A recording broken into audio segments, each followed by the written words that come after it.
Operation सिंदूर का डंका बज रहा है, ये आपके सामने हम सब लोग देख भी रहे हैं। ऑपरेशन सिंदूर सिर्फ एक सैन्य मिशन नहीं है, ये हमारी संकल्प है, साहस है और बदलते भारत की तस्वीर है। रक्षा क्षेत्र में भारत आत्मनिर्भर बन रहा है और आज भारत मेक इन इंडिया के अस्त्र शस्त्र पर पूरा भरोसे के साथ ऑपरेशन सिंदूर लड़ा और जीता भी।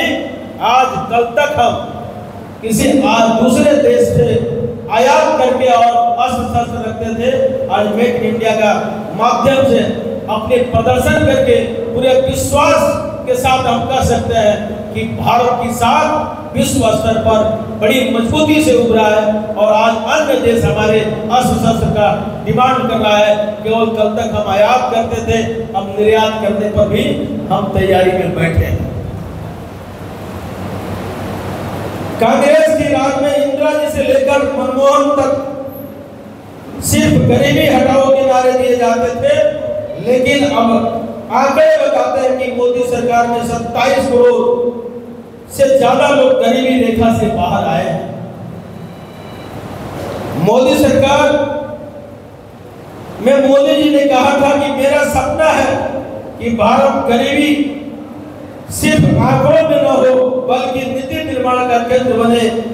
और हम आज देख सकते हैं कि केंद्र सरकार की योजना में गरीब के केंद्र बिंदु जैसे पीएम गरीब अन्न योजना, स्वच्छ भारत मिशन, उज्ज्वला योजना, पीएम आवास, जल जीवन मिशन, पीएम जनधन योजना, आयुष्मान भारत, पीएम किसान सम्मान निधि आदि अनेक योजनाओं के माध्यम से गरीबों का कल्याण हो रहा है।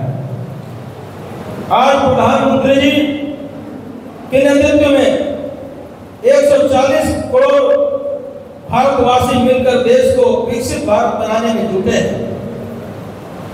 देश में जब से मोदी जी के नेतृत्व में भाजपा सरकार बनी है, तब से घोटालों का अंधेरा दूर हुआ है और सुशासन का प्रकाश फैल रहा है।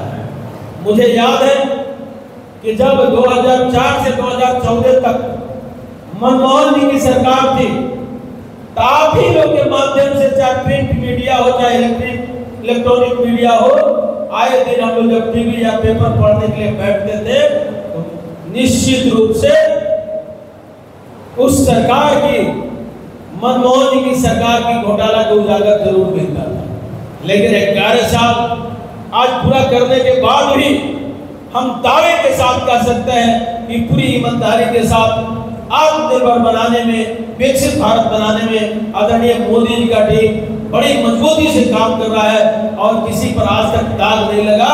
हम घोटाला में विश्वास नहीं करते हैं, हम विकास और तरक्की में विश्वास करते हैं। 11 साल हमारी महान संस्कृति के पुनर्द्वार और धार्मिक जागरण भी हो रहे हैं। जैसे आप देखे होंगे, राम मंदिर जगह जगह, चाहे उज्जैन हो, चित्रकूट हो या काशी विश्वनाथ की नगरी हो, चाहे मां विंध्यवासिनी की नगरी हो, कॉरिडोर बन रहा है। और जो अंग्रेजों के जमाने में या मुगल शासन, अकबर शासन के जमाने में जो हमारी धार्मिक और संस्कृति के साथ खिलवाड़ किया गया था, उसको पुनः वापस करते हुए और उसका उत्थान करने में हम सब लोग लगे।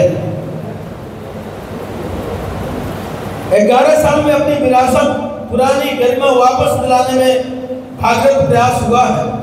इन 11 सालों में जम्मू कश्मीर से धारा 370 हटाना, 3 तलाक खत्म करना, जीएसटी लागू करना, वक्फ बिल जैसे सख्त निर्णय लिए गए हैं। हमारे विदेश नीति आज देश की संस्कृति की महत्व की झलक स्पष्ट दिखाती है। प्रधानमंत्री जी श्री नरेंद्र मोदी के नेतृत्व में केंद्र सरकार की सेवा, सुशासन और गरीब कल्याण के 11 साल को देखते हैं तो साफ दिखता है कि देश अंधेरे में से उजाले तक, निराशा से आशा तक और भ्रष्टाचार से सुशासन तक ऐतिहासिक यात्रा तय की है। कल तक मुझे याद है कि 2014 के पहले जब मोबाइल चार्ज करना होता था तो हम दौड़ के कहीं ना कहीं दौड़ के जाते थे कि अब मोबाइल कैसे चार्ज होगा। लेकिन आज हर घर में बिजली उपलब्ध है और 24 घंटा निश्चित रूप से 22 घंटा 23 घंटा बिजली रहता है और बिजली से भी खेतों में पानी दी जा रही है। ये सरकार की उपलब्धि है। अवैध कोयला खनन होते हैं, उस पर कोई विशेष आप लोग की योजना है क्या? देखिए, हमने आपसे कहा है कि सेंट्रल गवर्नमेंट की जिम्मेदारी बनती है खदान के अंदर। खदान से जैसे बाहर हम जाते हैं या खदान में चोरी होता है, चोर को पकड़ के हम देते हैं, तो स्टेट गवर्नमेंट की जिम्मेदारी बनती है, जवाबदेही बनती है उसकी सुरक्षा करना, उस चोर को उचित सजा दिलवाना, अवैध खनन पर प्रयास करके रोकवाना। और जहाँ की सरकार ही उसमें लिप्त हो वहाँ क्या कर सकते हैं। बहुत सी लीगल माइंस में से कोयला चोरी हो जाएगी, घटना ऐसी कुछ घटी है, आप तो देख रहे हैं पश्चिम बंगाल में कि जहाँ की जिस पार्टी की सरकार है वहां के कार्यकर्ता है उस टाइप के हैं, गुंडा राज कायम करने में लगे हैं, तो फिर वहां उस सरकार की क्या कहना है। सर, कोयला खदानों से बहुत से जो है पॉल्यूशन फैलता है, जिसको लेकर कोई परियोजना है ग्रीन कॉरिडोर भी लेकर? सर देखिए, निश्चित रूप से हम जितना हो सकता है प्रदूषण को कंट्रोल करने में हम तो लगे हैं। अब हम साइडिंग के माध्यम से कोयला को लोडिंग करते हैं, साइडिंग के माध्यम से हम थर्मल पावर प्लांट पे पहुंचाते हैं, रेलवे के माध्यम से। मेरी कोशिश है और सरकार की कोशिश है कि जितना जल्द हो सके कि हम अधिक से अधिक रेल से कोयला को उठाव करें और जितना जंगल हम लगा सकते हैं, पेड़ पौधा लगा सकते हैं, इस पर निश्चित रूप से सरकार आए दिन काम कर रही है और आगे भी करती रहेगी। विधानसभा में दीदी ने बोले हैं कि बेलगांव जो है इसीलिए क्या बोले विधानसभा